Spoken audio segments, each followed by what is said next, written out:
आज किचन 123 में बन रहा है कुछ विंटर स्पेशल और वो है गुड़ वाले चावल। सर्दियों में मीठा खाने की एक क्रेविंग सी होती रहती है और अगर गुड़ वाले चावल बना लिए जाए तो क्या ही बात है। किचन 123 में तो रोज ही कोई ना कोई मजेदार रेसिपी बनती है, लेकिन आपको कैसे पता चलेगा जब तक आप सब्सक्राइब नहीं करेंगे और बेल बटन को क्लिक नहीं करेंगे। गुड़ वाले चावल बनाते हुए 2 पॉइंट्स का ख्याल रखा जाए तो आपके हाथ से ये बेहतरीन देसी डिजर्ट तैयार होगा। अक्सर ऐसा होता है कि गुड़ वाले चावल जो है वो सख्त बनते हैं और उसकी वजह ये होती है कि आप ये गलती करते हैं कि चावलों को हाफ कुक करते हैं, उसमें कसर छोड़ देते हैं और फिर क्या होता है, गुड़ या चीनी जब आप शामिल करते हैं तो फिर चावल गलता नहीं है।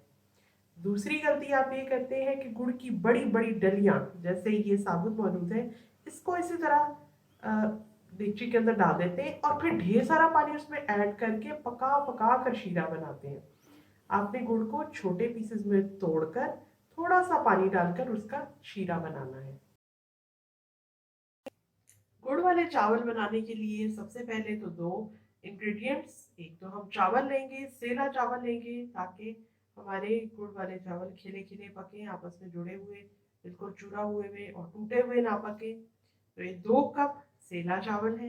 इसके बाद ये गुड़ की डली, इसी को मैंने तोड़कर इन छोटे पीसेस में कन्वर्ट कर लिया है। जैसे दोरी डंडे में डाल के और उसको थोड़ा सा हिट करेंगे तो ये छोटे पीसेस में ऐसे कन्वर्ट हो जाएगा। आपके सामने भी अभी मैं करके दिखाऊंगी, बहुत ही आसान है। ये पूरी डली हमें मिलती है गुड़ की और इसको हमने इस तरह से स्मॉल पीसेस में कन्वर्ट करना होता है। इसके बाद हमें कुकिंग ऑयल इसमें यूज करना है। आप चाहे तो देसी घी में बना सकते हैं, जो हमारी देसी डिलाइट्स है वो देसी घी में ही बहुत ज़्यादा टेस्टी बनते हैं, लेकिन आपकी अपनी चॉइस है। मैं भी इस वक्त कुकिंग ऑयल में ही बना रही हूँ। इसके बाद नट्स में आप तकरीबन 20 बादाम ले लें। 1/3 कप जो है वो कोकोनट के इस तरह से स्लाइसेस के फॉर्म में जो मिलता है, 1/3 कप आप वो ले लें। और गुड़ वाले चावलों में खुशबू के लिए 6 हम लौंग ले लेंगे और 6 ही हरी इलायची ले लेंगे। तो ये हो गए हमारे इंग्रेडिएंट्स। सबसे पहले ये जो हमने 2 कप सेला चावल लिए हैं, इसको पानी से अच्छी तरह से धो लेंगे। थोड़ी सी भी अगर कोई इम्प्योरिटीज इसमें है तो वो निकल जाएंगी। चूँकि रेसिपी देसी है इसलिए मैंने भी सोचा कि क्यों ना मिट्टी के बर्तन का इस्तेमाल किया जाए, और मिट्टी के बर्तन में ही मैं ये चावल धो रही हूँ। कुकिंग के लिए तो इस वक्त मैं मिट्टी का बर्तन इस्तेमाल नहीं करी, लेकिन जिस बर्तन के अंदर हम खाना कुक करते हैं उसका भी एक बड़ा इम्पैक्ट होता है हमारे खाने पे, उसका टेस्ट बदल जाता है। आप मेटल के बर्तन में खाना पकाते हैं उसका टेस्ट और होता है, आप मिट्टी के हांडी में पकाते हैं उसका टेस्ट डिफरेंट होता है। दोबारा से थोड़ा और पानी डालती हूँ।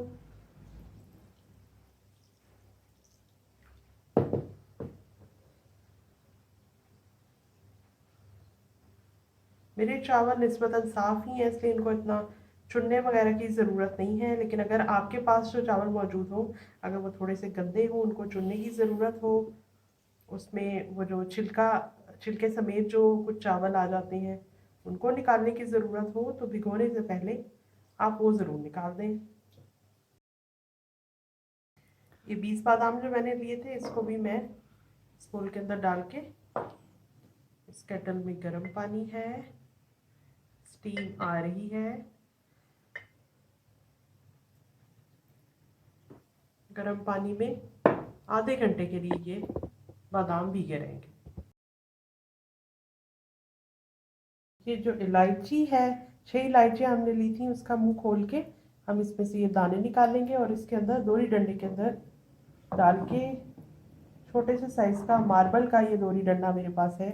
ये बड़े काम की चीज़ है, क्योंकि जब आपने बिल्कुल कम क्वांटिटी में कोई चीज़ पीसनी हो तो ग्राइंडर जो है वो तो आपको पीस के नहीं दे सकता, बिल्कुल मिनिमम क्वांटिटी का काम वो नहीं कर सकता। तो ऐसे में ये इस साइज़ के छोटे दोरी डंडे जो हैं ये बहुत काम आते हैं। इलायची अगर मुंह में आए तो लोगों को अच्छा फील नहीं होता, इसलिए हम इस इलायची को इसके दाने निकाल कर थोड़ा सा पीस लेंगे और वो हमारी खुशबू का काम देगा, लेकिन अलहदा से इलायची के दाने बिखरे हुए नहीं होंगे। लौंग और बादाम ऐसे ही रहने देंगे क्योंकि डार्क होती है, अलहदा से नज़र आ जाती है। आप खाते हुए अपनी प्लेट में से बाहर निकाल सकते हैं। तो इसको थोड़ा सा ऐसे, ज़्यादा ऐसे कूटने की ज़रूरत नहीं है। दाने हैं, इनको ऐसा थोड़ा सा, थोड़ी सी पावर लगा के आप इनको प्रेस करेंगे तो ये दाने जो है ये खुद ही दब के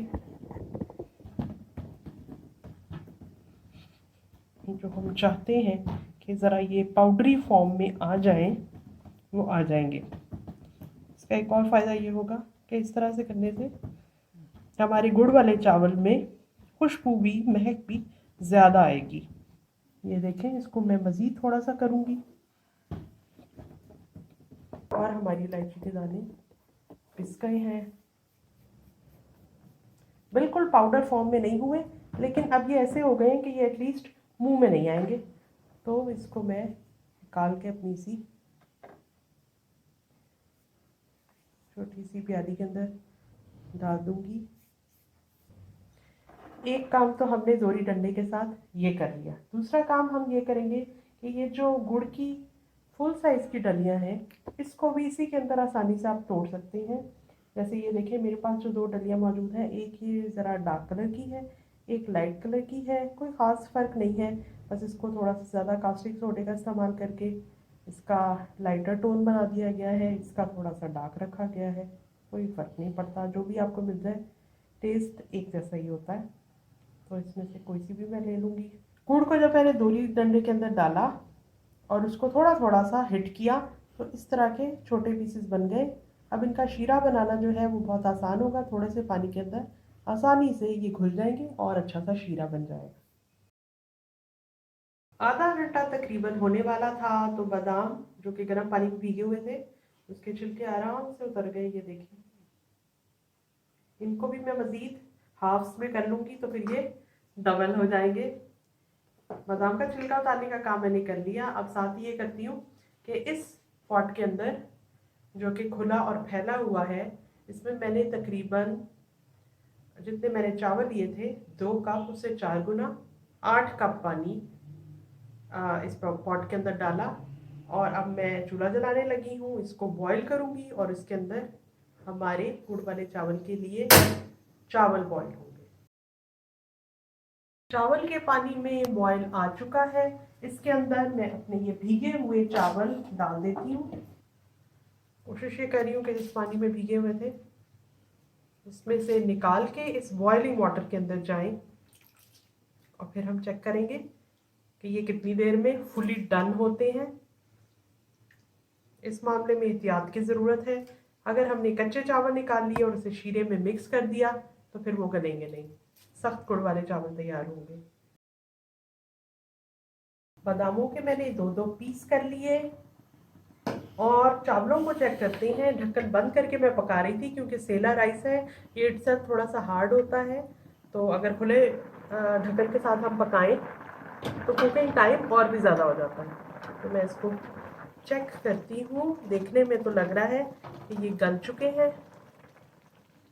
हाथ से भी देखती हूँ और खाकर भी देखती हूँ।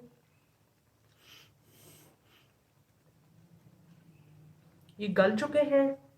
अब इन चावलों की कंडीशन ऐसी है, पानी भी इसमें कम कम ही रह गया है, कि जिसको हम ड्रेन करेंगे और इसके बाद शीरे के साथ इसको दम देना है। इसमें बिल्कुल भी गलने की कोई कसर नहीं है। अगर कसर रह जाएगी तो फिर वो गुड़ के वाले चावल आपके सही तरह से बनेंगे नहीं। चावल बॉईल हो गए थे, उनको ड्रेन करके मैं ले आई हूँ। अब मैं अपने पॉट के अंदर शीरा तैयार करूँगी और उसके साथ चावल मिक्स करके उनको थोड़ा सा दम दूंगी, तो उसके बाद मेरे गुड़ वाले चावल तैयार हो जाएंगे। अब एक बात जो मैं आपको बताना चाह रही थी वो ये है कि नॉन स्टिक पैन का मैं इस्तेमाल कर रही हूँ। तो इसके अंदर आप इस तरह के चम्मच का, जो कि मेटल से बना हुआ हो, हरगिज़ इस्तेमाल ना करें। इस तरह से आपके नॉन स्टिक बर्तन की लाइफ जो है वो बहुत कम हो जाती है। या तो इस तरह का लकड़ी का चम्मच इस्तेमाल करें या फिर इस तरह का प्लास्टिक का। ऐसा करते हैं कि पहले तो चूल्हा जलाते हैं, क्योंकि इस पॉट को मैंने क्लीन किया और लेकर आई हूँ। तो ये ठंडा हो चुका है। पहले ये हीट अप होगा, ऑयल भी इसके अंदर हीट अप होगा।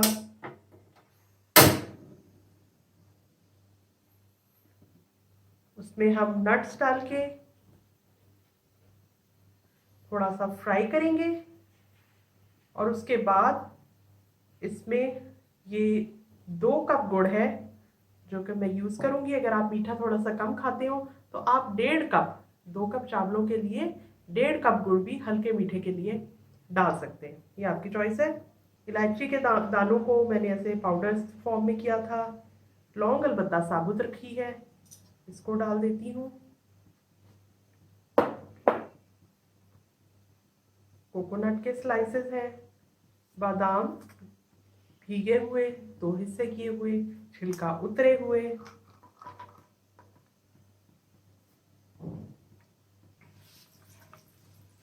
थोड़े से इनको हम फ्राई होने देंगे, ज़्यादा देर नहीं लगाएंगे।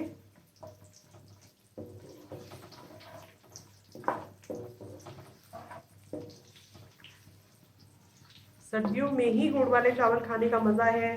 गर्मियों में अगर आप खाने की कोशिश करेंगे तो आपकी तबीयत अपसेट भी हो सकती है, क्योंकि इसमें इतनी डेंस कैलोरीज होती हैं गुड़ में और इसके चावलों में कि एकदम से इंसान को गर्मी लगने की सी फीलिंग होती है। ऑयल हमारा गर्म हो रहा है और नट्स इसके अंदर फ्राई हो रहे हैं। आप चाहें तो इसमें उस देसी टच के लिए 1-1.5 टेबल स्पून देसी घी का भी ऐड कर सकते हैं। फिर उस सूरत में आप ये करेंगे कि ऑयल थोड़ा सा कम डालेंगे। 1 कप गुड़ गया, फिर दूसरा कप गया गुड़ का, और जितना हमने गुड़ डाला यानी कि 2 कप, उससे हाफ यानी कि 1 कप पानी हम इसमें डालेंगे, उसका शीरा बनाएंगे। मैंने चूल्हे को एक मरतबा बंद भी कर दिया था ताकि ऐसा ना हो कि ऑयल के अंदर गुड़ जो है वो जलने लगे। अब देखिए इसके गुड़ के छोटे छोटे पीसेस हैं, ये जल्दी से डिज़ोल्व हो जाएंगे और हमारा शीरा बन जाएगा। अभी तो जनाब सैरें कर रहे हैं आमंड्स भी, कोकोनट भी और जैगरी के छोटे छोटे पीसेस भी आपस में गपशप करते हुए दिखाई दे रहे हैं।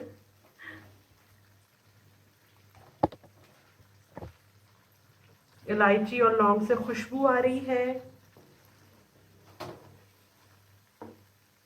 गुड़ की वजह से साइड से आप देखें कि बड़े बड़े से बबल्स बन रहे हैं, शीरा तैयार हो रहा है, इसकी यही निशानी है।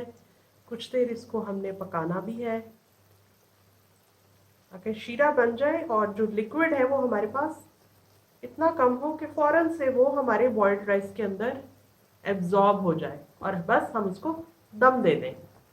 जब आप चावल बॉईल करेंगे उसके फ़ौरन बाद ही आप ये शीरा बना लें, और अभी चावल गरम गरम ही होंगे तो इस शीरे के अंदर आपने ऐड करने हैं, क्योंकि अगर वो ठंडे हो गए तो फिर मिक्सिंग का प्रोसेस जो है वो ज़रा मुश्किल हो जाएगा।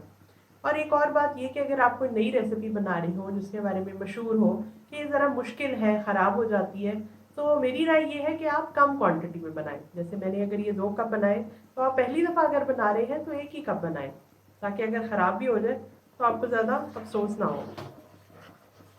अब जी शीरे के अंदर हम अपने बॉइल्ड राइस ऐड करते हैं।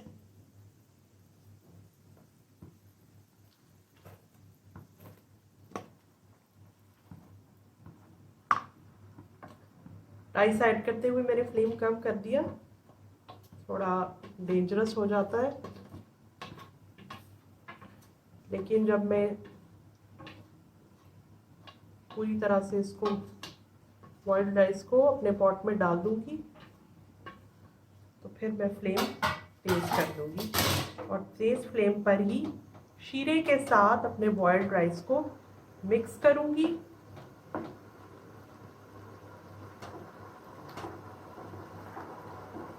जितना डार्क आपके गुड़ का कलर होगा, आपके गुड़ वाले चावल भी उतने ही डार्क कलर वाले पककर तैयार होंगे। हमारा ज़्यादातर गुड़ जो था वो हल्के कलर का था, 1 पीस उसमें हमने डार्क कलर का डाला। तो अब देखते हैं कि हमारी फाइनल प्रोडक्ट क्या बनती है। बादाम भी नज़र आ रहे हैं, कोकोनट के पीसेस भी। अब हमने इसी तरह हाई फ्लेम पर चावल और शीरे को मिक्स कर दिया। बहुत ज़्यादा तेज़ी के साथ हमने चम्मच नहीं चलाना, ज़रा एहतियात के साथ, इतना फोर्सफुली मिक्सिंग का प्रोसेस हम नहीं करेंगे, जेंटली करेंगे, लेकिन हिलाना भी ज़रूरी है। अभी शीरा है, आप देखें इसको हटाने से शीरा आ जाता है। ये गुड़ के चावल मीठे की क्रेविंग में बहुत ही काम आते हैं। चाहे तो आप खाने के बाद मीठे के तौर पे फ्यू स्पून गरम करके खा लें, चाहें तो कोई गेस्ट आए उसको भी आप पेश कर सकते हैं। बहुत शौक से लोग गुड़ के चावल खाते हैं।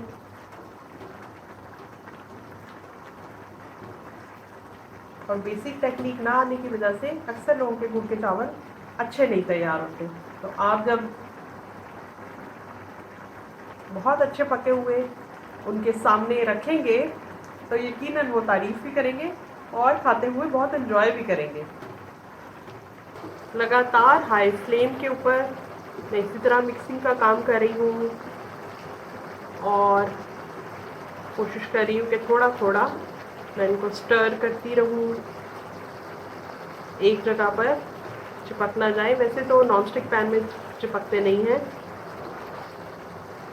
गुड़ का जो शीरा हमने बनाया था वो हमारे चावलों में अच्छी तरह से एब्जॉर्ब हो गया है। अब ऐसा वक्त है कि हम इन्हें दम पे रखेंगे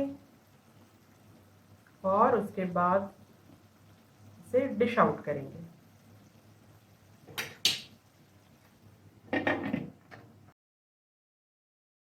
गुड़ वाले चावल को दम दिए हुए हमें तकरीबन 10 मिनट्स हो गए हैं और ढक्कन उठाकर देखते हैं।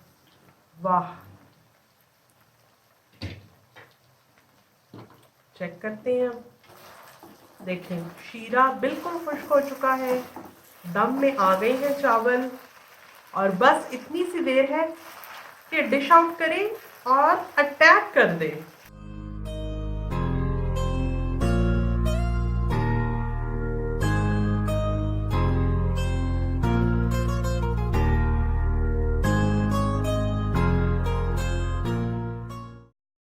गुड़ वाले चावल बनकर तैयार हो गए हैं, मैंने डिश आउट कर लिए हैं। देखने में भी बहुत अच्छे लग रहे हैं और जैसा कि हम चाहते थे कि अच्छी तरह से गले हुए हों, अच्छी तरह गल भी गए हैं। हमने टेक्निक को अपनाई कि जिसकी वजह से ये प्रॉब्लम हमें फेस नहीं करना पड़ा कि सख्त चावल हो जाए। और इस रेसिपी से जब आप गुड़ वाले चावल बनाएंगे तो खाने वाला तारीफ के बगैर रह नहीं सकेगा। तो मिलते हैं कल एक नई और मजेदार रेसिपी के साथ। खुद भी बनाएं और कमेंट बॉक्स में कमेंट करके मुझे बताएं कि कैसे बने।